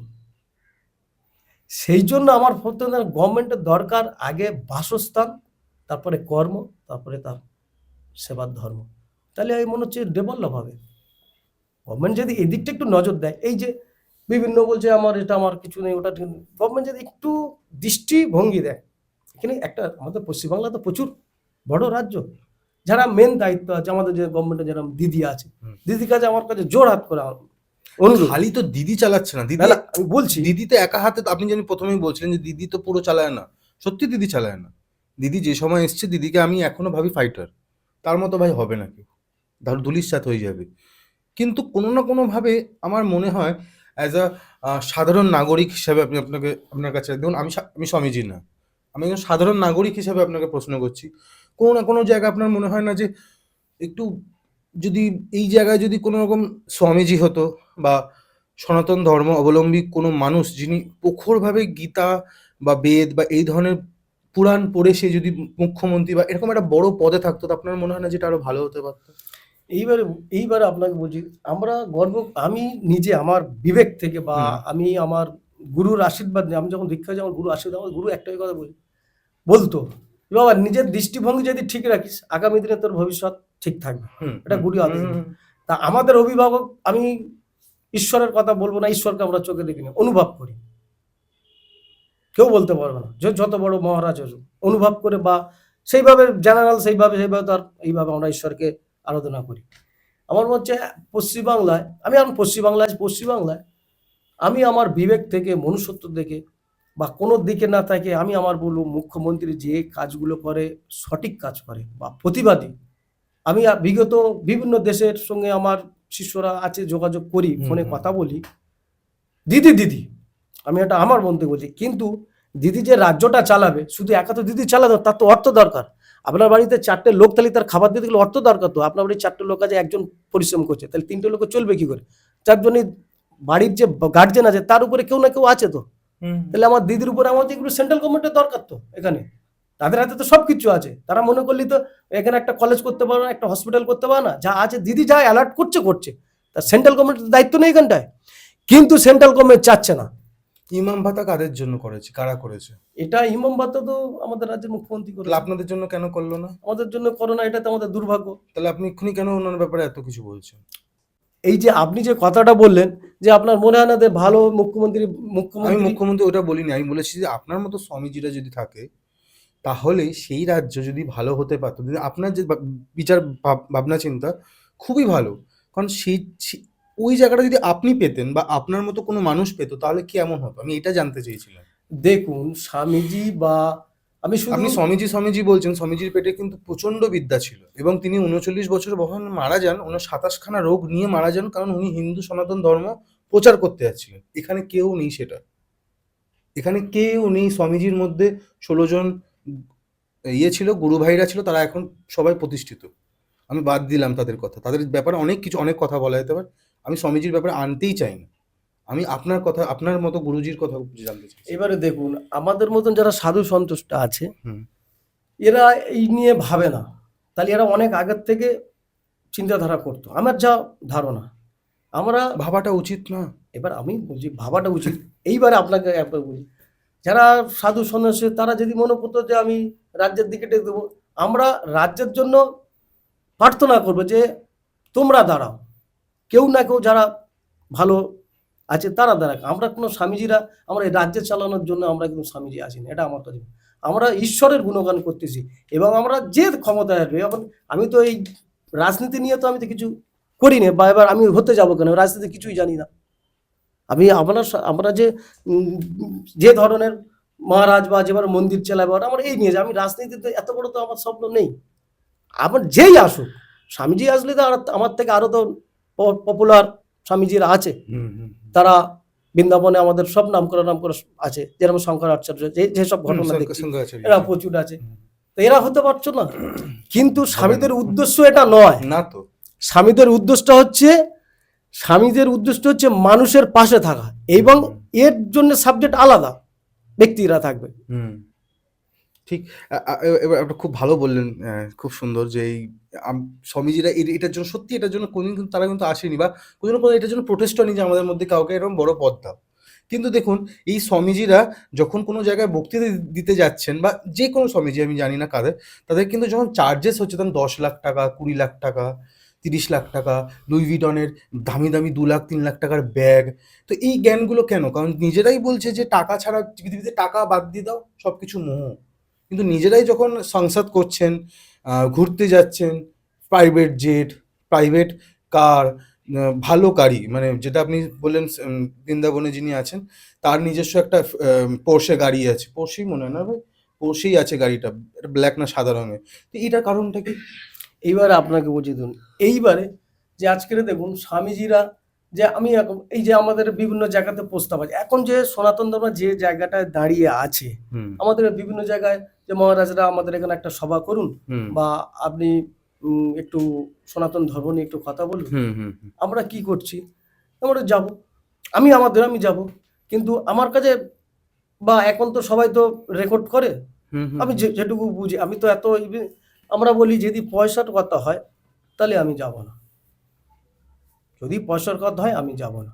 যদি বলতে না এইবারে যদি যেমন একটা মানুষের যে পারিশ্রমিক আছে, পারিশ্রমিক বলতে আমি ধরো কলকাতার থেকে ধরো আমি জয়নগর একটা প্রোগ্রামে যাব, হুম। এখান থেকে যেতে যতটুকু খরচা এবং বা আসতে যতটুকু খরচা বা একটা সামাজিক ব্যাপারে সেইভাবে একটা দক্ষিণা দেবে। এই নয় আমাকে 10,000 টাকা দিতে হবে, এই নয় আমার 50,000 টাকা দিতে হবে। এর জন্য কিন্তু আমি ধর্মের দিকে আসি। আমার ধর্ম মেন লক্ষ্য হচ্ছে আমি সবার নিয়ে করব। যে পয়সা দেবে তার থেকে আমি বিরোধী। তুমি তাহলে পয়সাটা পাবে আপনি কোথায়? তাহলে এর বিরোধী। বিরোধী। যারা যারা যারা 10 লাখ 20 লাখ নিচ্ছে এর জন্য দায়ী হচ্ছে যারা আজকের আমি দেখছি অনেক স্বামীরা পলিটিক্সের দিকে আছে। একটু ঘেঁচা ঘেঁচা আছে, কেন? তোমার কি ধর তুমি তো সেফটি আছে, কিসের সেফটি? পলিটিক্যাল ভাবে না, এজেন্ডা ভালো তো। আমি এটা মানবো না। আমার ভয়টা কিসের? আমি তো সাধারণ মানুষ। আরে আমি আপনি কি কথা বলছেন? আপনি ভয় পাবেন না? আপনি সত্যি কথা বললে তো আপনার জীবন চলে যাবে। আপনি ভয় পাবেন না? আজকে আপনি ধরুন সত্যি কথা বলছেন আজকে এখানে দাঁড়িয়ে বসে, আপনার জীবনে ভয় নেই? না, আমি তো পিছনে তো ভাবে তাদের ভয় তো আছে, তারা তো ভয় পায় বলেন না, কারণ না কোনো পলিটিক্যাল এজেন্ডা নিয়ে তারা মানে পিছনে চলছে, যাতে আমাকে কেউ মারতে না পারে। এইবার আপনাকে বলছি, আমি যদি পশ্চিমবাংলা না সারা ভারতবর্ষ, আমি সারা ভারতবর্ষ ঘুরি। আমি কিন্তু আমার পশ্চিমবাংলা না, আমি সারা ভারতবর্ষের মানুষের জন্য আছি। যদি আমি ভালো কাজ করি, ভালো কর্ম করি, মানুষ আমার কাছে আসবে। আমি যদি একটা মানুষ যদি অর্থ নিয়ে কাজ করি, তাহলে আমাকে স্বামীজি বা স্বামীজির কথা বলছে, আমি যারা সাধারণ একটা মুসলিম লোক হয়ে, তাহলে আমার লাভটা কি? আমার তো ধর্ম তো মেন উদ্দেশ্য হয়েছি প্রত্যেক মানুষের ভালো করার জন্য। আমি চলে যাবো তো, আমি তো পিছনে তো চলে যাওয়ার জন্য এসেছি। আমি হয় আমার আগে মৃত্যু হবে না পরে, আমার তো টিকিট কেটে নিয়ে এসেছি, আমার তো চলে যেতে হবে।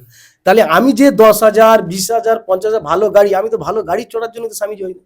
ফার্স্ট মধ্যে স্বামীজি হতে গেলে বা আদর্শ মানতে গেলে সনাতন ধর্ম ফার্স্ট থেকে আপনাকে ত্যাগ করতে বিষয় আসায়।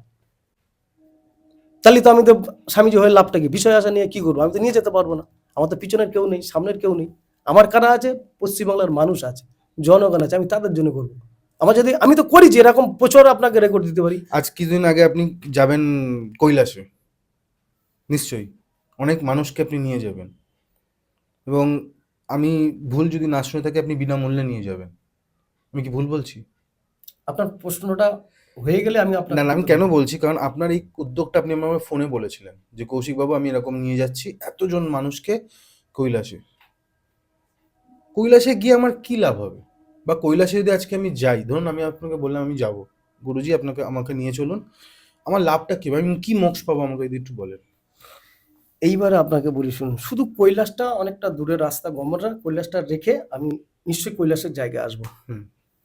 আমি 2022 সালে 108 জন ভক্ত নিয়ে দক্ষিণ 24 পরগনা থেকে নিয়ে গেছিলাম বৃন্দাবনে।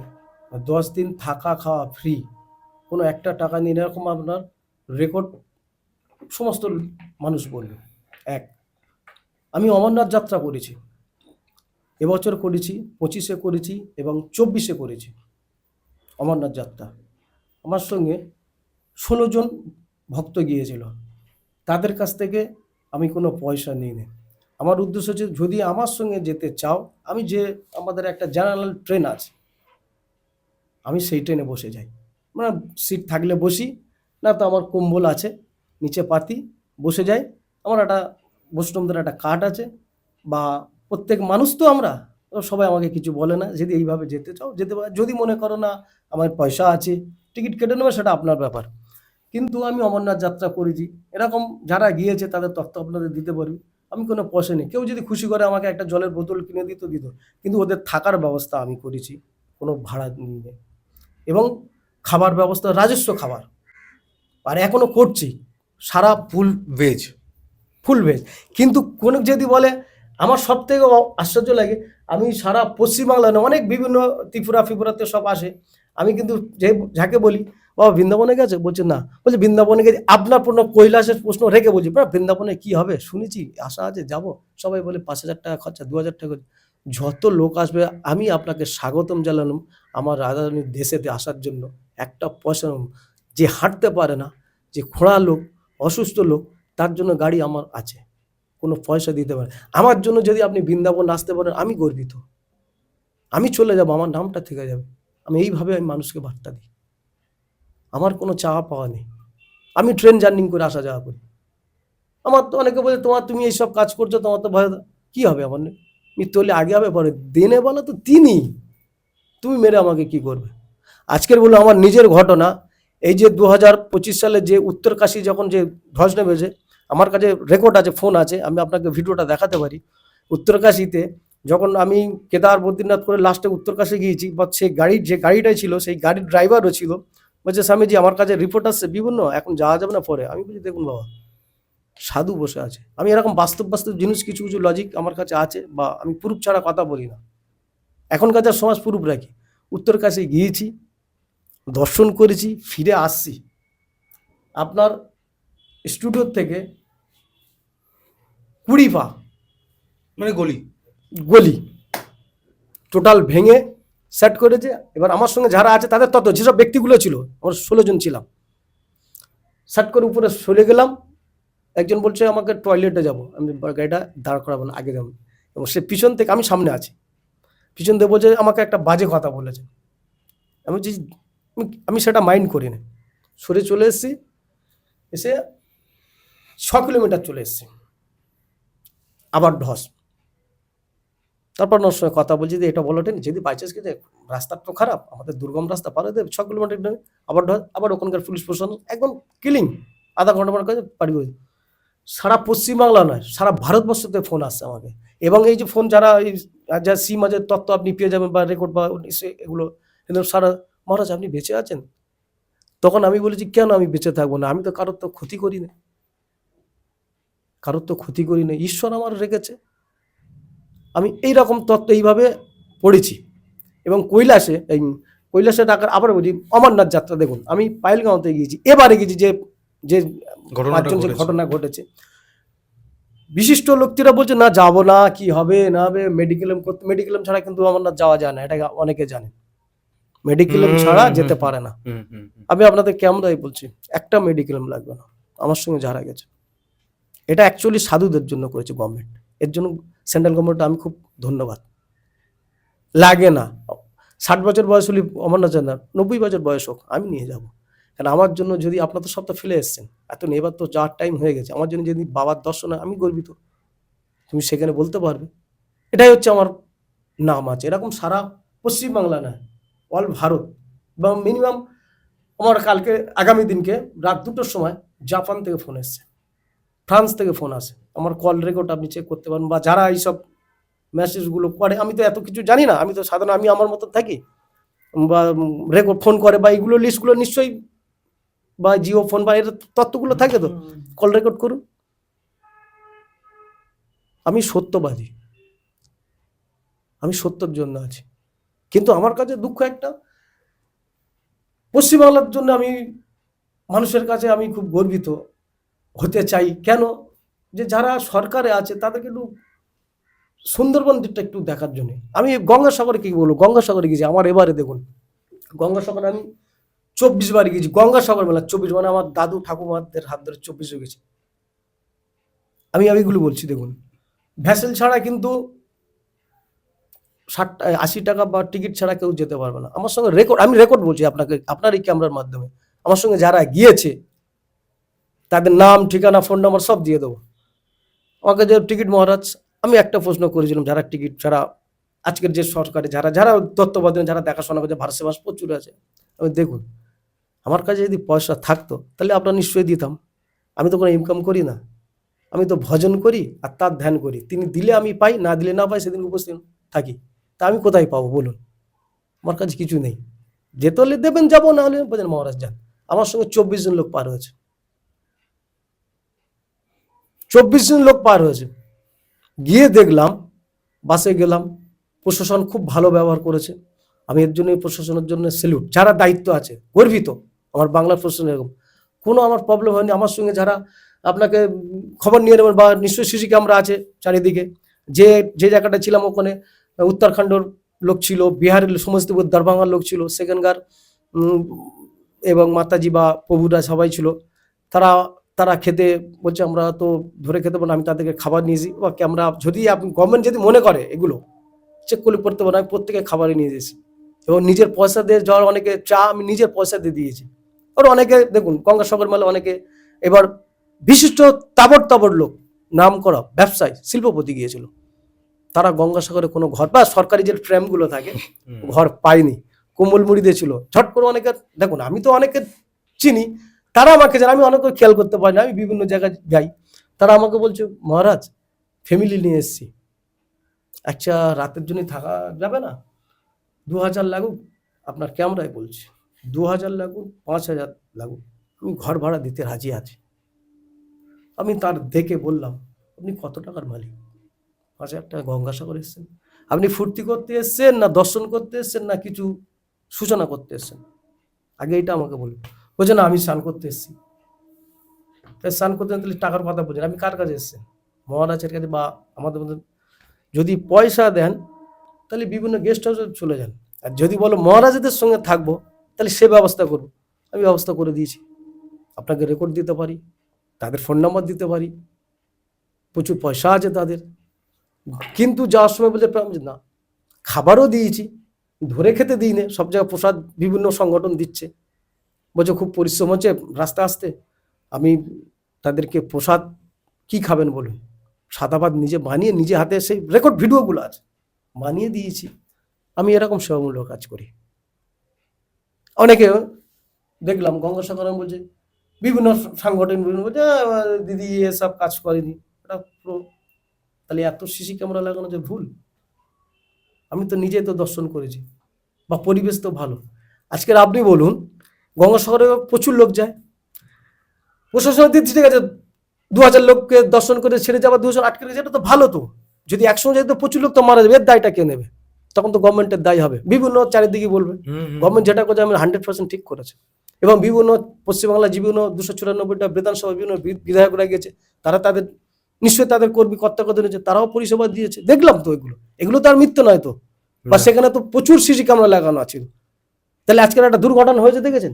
এইবারে যদি বলি কুম্ভুর কথা আসি, এই বিস্তরণে কিন্তু কথার ফেরে না, আমি বলছি কুম্ভ মেলায় আমি গিয়েছি, আমি নাসিকে গিয়েছি, আমি উজ্জয়িনী গিয়েছি, আমি এবারে কুম্ভইতে আমি 3বার গিয়েছি। কেন? গঙ্গাসাগর করে তারপরে আপনার মাঘী পূর্ণিমাতে গিয়েছি। এবার আমার সঙ্গে 70 জন লোক গিয়েছে, তাদেরও রেকর্ড দিতে পারি।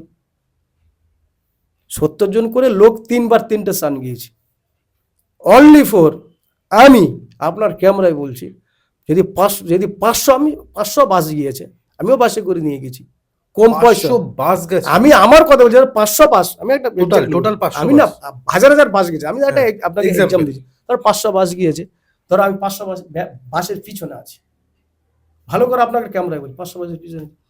এবং যেসব যাত্রীগুলো ছিল 90 বছর বয়স, 80 বছর বয়স, তার আমি তো আমার সঙ্গে যে যায় তার তো ডকুমেন্টস আমি রাখি, বাই চান্স কিছু হতে পারে। এইবার দেখুন জায়গাটাকে, এবার এই বাসটা এখন আমি প্রয়াগে যেতে গেলে অনেক জায়গায় আমাদের দাঁড়াতে হয়, বা সেখানে তাদের প্রসাদের ব্যবস্থা, আমি রাস্তায় দাঁড়িয়েছি, তাদেরকে জল টল, অনেকে বলছে সব বাস দাঁড়িয়ে যেন 500 টাকা 1000 টাকা দিতে হবে।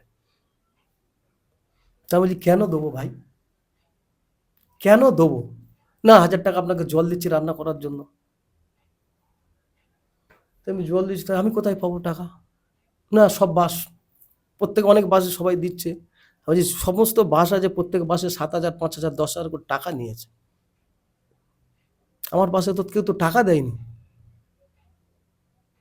সব তো গ্রামের সুন্দরবনের কোনায় কোনার মানুষ গিয়েছে আমার সাথে, তারা ভয় পাচ্ছে যাবো না, যদি মারা যায় আগের যে তার দায়িত্ব আমি।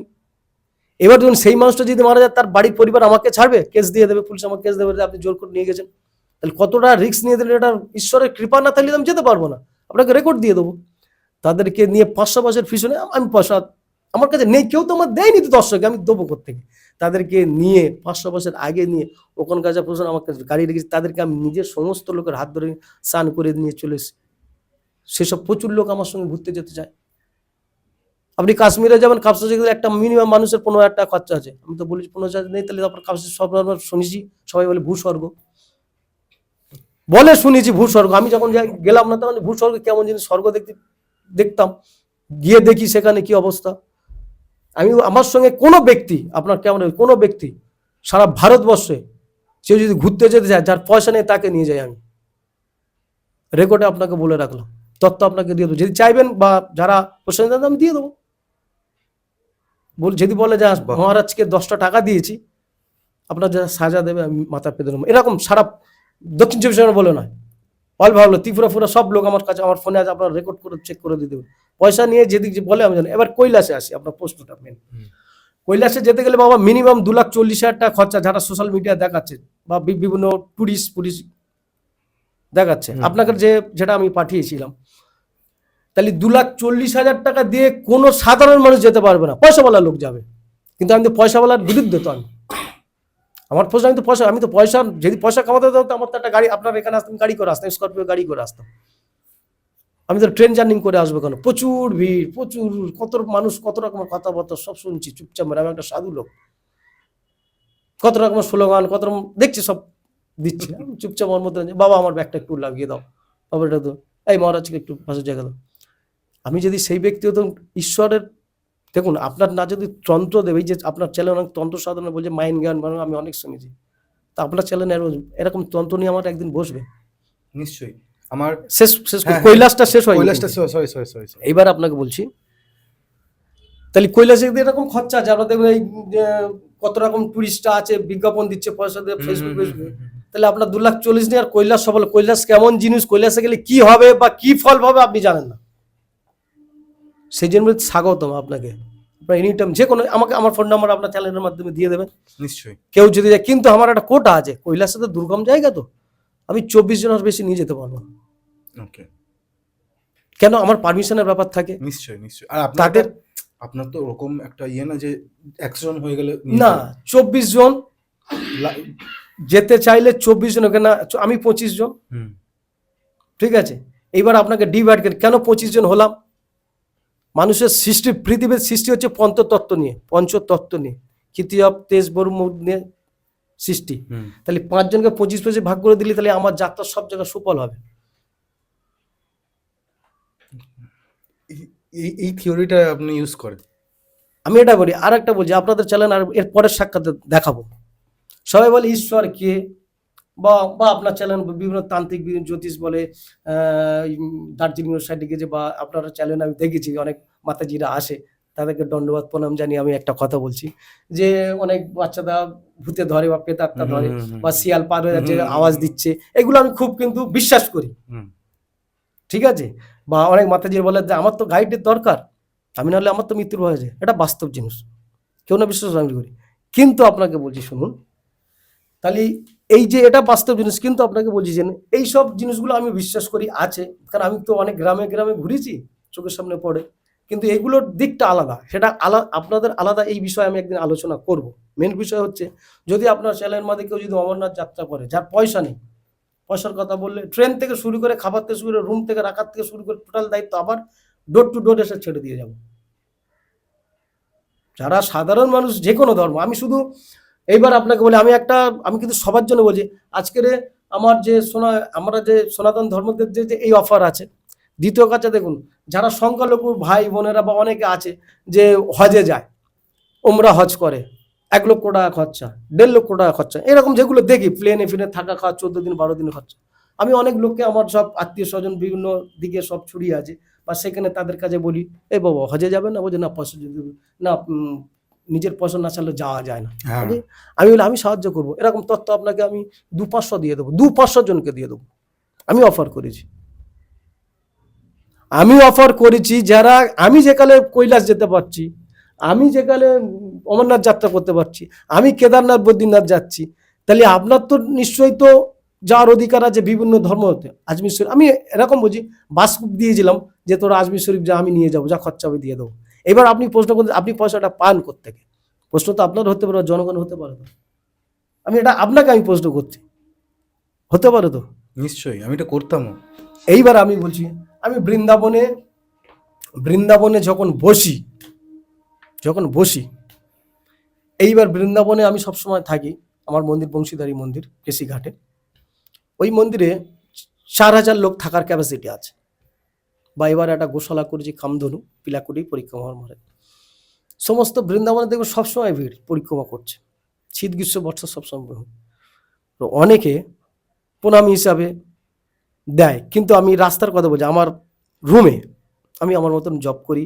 বিভিন্ন রাজ্যে, বিভিন্ন দেশে দিয়ে, দেশের লোক বা বিদেশিরা যারা আসে, বাবা এটা রাখুন। এবার সেই পয়সাটা না আমি কি করবো, আমার তো পিছনে কেউ নেই। আজকের আমাদের মতো সন্ন্যাসী যাকে দেবো সে কিন্তু খরচ করে না, সে কিন্তু তার বাড়ির ফ্যামিলি ব্যাকগ্রাউন্ডকে দিয়ে দিচ্ছে, বাড়ি গাড়ি করছে, আমার চোখের সামনে দেখা। আমার এইগুলো চিন্তা আছে, আমি তো তাহলে সেই টাকাটা তো আমার তো জবাব দিতে হবে। তো দেখো মৃত্যু তো আমারও হবে। সেই টাকাগুলো নিয়ে আমি আপনাকে ম্যাক্সিমাম 40খানা ট্রাভেলসের আছে কলকাতায়, আমার নাম জিজ্ঞেস করবেন বিশ্বজিৎ মহারাজ, 40খানা বাসকে জিজ্ঞেস করবেন, অনেক বাসের নিয়ম আছে যে 2 লাখ টাকা কন্ট্যাক্ট হলি সেই টাকা না দিলে বাস ছাড়ে না, দেখবেন প্রত্যেকে।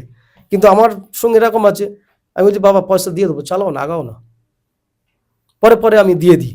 এটা আমার সঙ্গে করে অনেক বাস বাস মালিকরা, আপনি খবর নেবেন বা আস্তে আস্তে দেখবেন। তাহলে সেই পয়সাটা না আমি এইভাবে করি, কিন্তু আমার তো যদি সেইভাবে থাকতো তাহলে তো আজকে আমার একটা ভালো গাড়ি থাকতো। গাড়ি কত দাম? 4 লাখ টাকার ছোট গাড়ি তো হতো, আমার তো সেইটা নেই। তাহলে আমি তো খরম পড়ে চলি। আপনি যা খরচা করেছেন এতদিন আপনার বাড়ি গাড়ির অনেক কিছু মানে শুনুন না, আশ্রম করে নিতে পারতেন।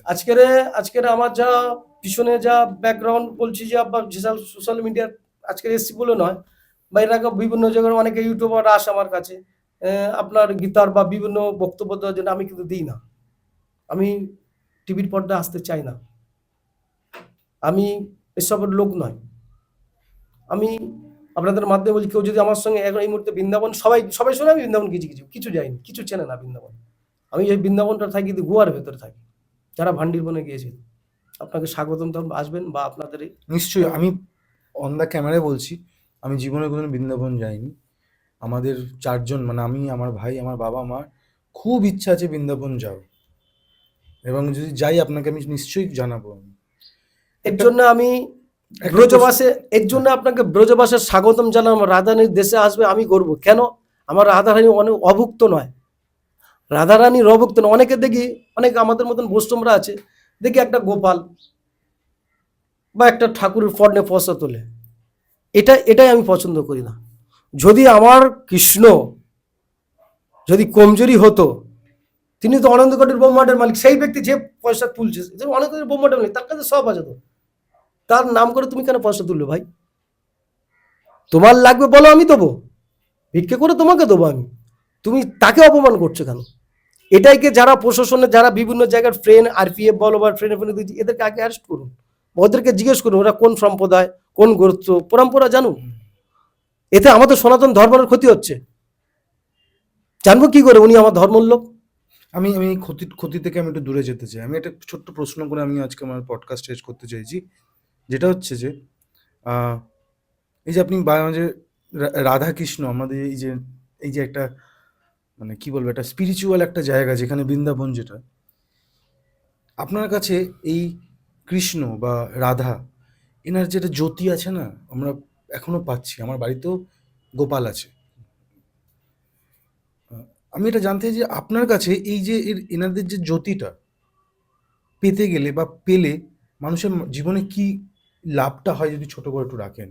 আমি এই বক্তব্য বলছি শুনুন। আজকের আপনারা বিভিন্ন সাধু সন্ন্যাসী বা মহারাজ, আমি কাউকে ছোট করছি না, বিশেষ মহাজনের বলতে সবাই সবার কাছে বড়, তাদের সদ্য তাদের প্রণাম রেখে বলছি, আজকের যা দীর্ঘ এখনকার বর্তমান যে সমাজ, এরা কিন্তু এই বিষয় নিয়ে আলোচনা করে না, একটা প্রোগ্রাম করে তার বিভিন্ন কথা বলে বিভিন্ন রাজনীতি হয়ে তারা চলে যায়। তাহলে সে কিসের জন্য এসছে? সে ধর্ম শোনার জন্য এসছিস, তো ধর্মটা শোনার জন্য তিনি তো এসছে বিভিন্ন জায়গার। সেই জায়গাতে আপনি যে প্রশ্ন করে দেখুন, রাধাকৃষ্ণটা যদি আপনি বলছে কিভাবে বুঝবো, কিভাবে জানবো, সব থেকে আপনার ছোট একটা লজিক, আপনার যখন জন্ম, আপনি যখন মায়ের গর্ভে ছিলেন, যে জায়গাটা মায়ের গর্ভে ছিল, আপনি কিভাবে খেয়েছিলেন? মায়ের নারীর দ্বারা এখানে যে তখন আপনি কানে শুনতে পেয়েছেন, চোখে দেখতে পেয়েছেন কারোর? আমি আপনাকে একটা প্রশ্ন করলাম, বা এটা মিডিয়ার মাধ্যমে আপনাদের জগৎকে শিক্ষা এমন করে দিতে হবে, দেখুন জগতের মানুষ বুঝুক এটা। তাহলে আপনি কানে শুনতে পাচ্ছেন বাইরেতে কি হচ্ছে, আপনার মা বাবা যারা আপনাকে, আমি বিশ্লেষণ যাচ্ছেন না, ছোট করে বলি, বা যারা আত্মীয় স্বজন পরে জন্মের পরে দেখবেন, তারা কি বলছে ভালো মন্দ আপনি তো কিছু জানেন না, যে আপনি বলছেন নারীর দ্বারা যাচ্ছে, তাহলে তো আপনার কান বন্ধ, নাক বন্ধ, নাসিকা, চোখ বন্ধ, সব বন্ধ। তাহলে আপনি কার সঙ্গে খেতেন বা কার সঙ্গে কথা বলতেন? আপনি কার সঙ্গে খেতেন, কার সঙ্গে কথা বলতেন সেই সময়? ধরো আপনার জানা নেই, আমি জানা নেই।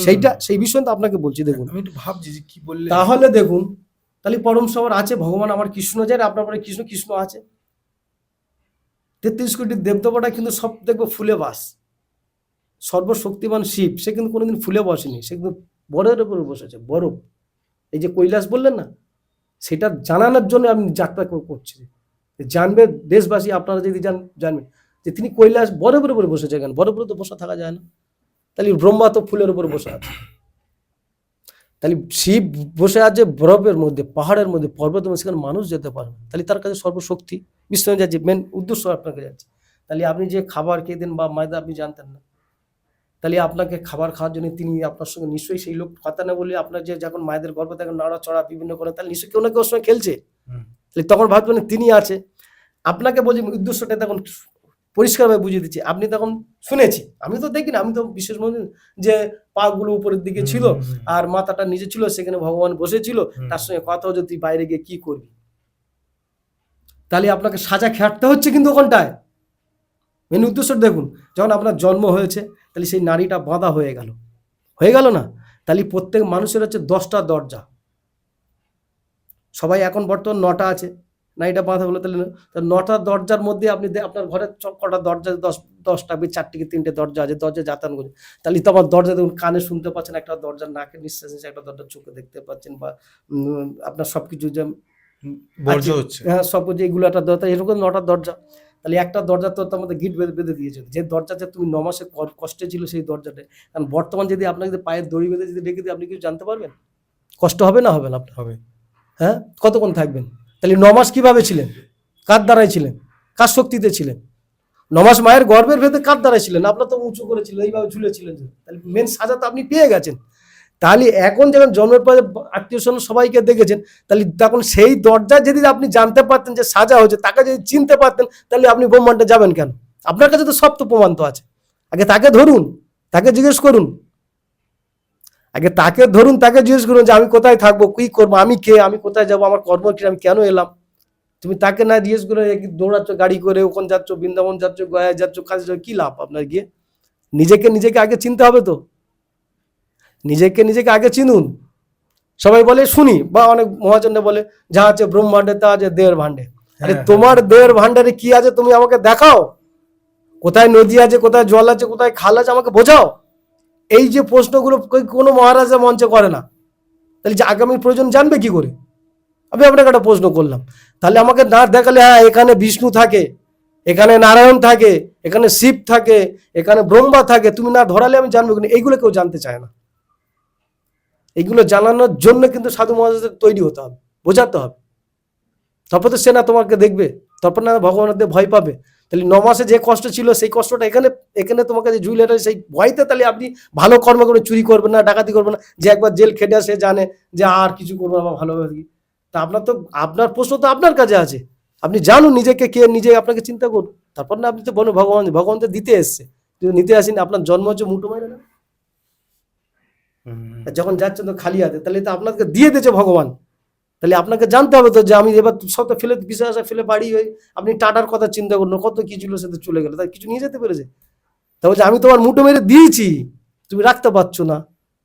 এই যে বলে ব্রহ্ম, আবার একটা প্রশ্ন আপনাকে বলছি, যে ভগবানটা অনেকে মহাজনটা বলে বা আমাদের গুরুদের বলে এই তোর মধ্যে ভগবান বেশি। তাহলে ভগবান যদি আমার মধ্যে থাকে, তাহলে তো আমি এখন বর্তমান যেসব হসপিটালগুলো হয়েছে, আমার শরীরটাকে কেটে দিচ্ছে, ফালা করছে, তাহলে ভগবান তো লাগবে।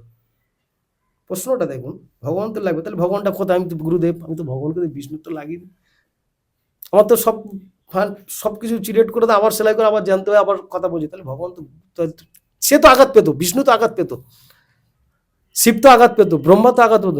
তিনি তো ব্রহ্মা, তিনি ব্রহ্মাণ্ড সৃষ্টি করেছেন, তাহলে তিনি কোথায় থাকে?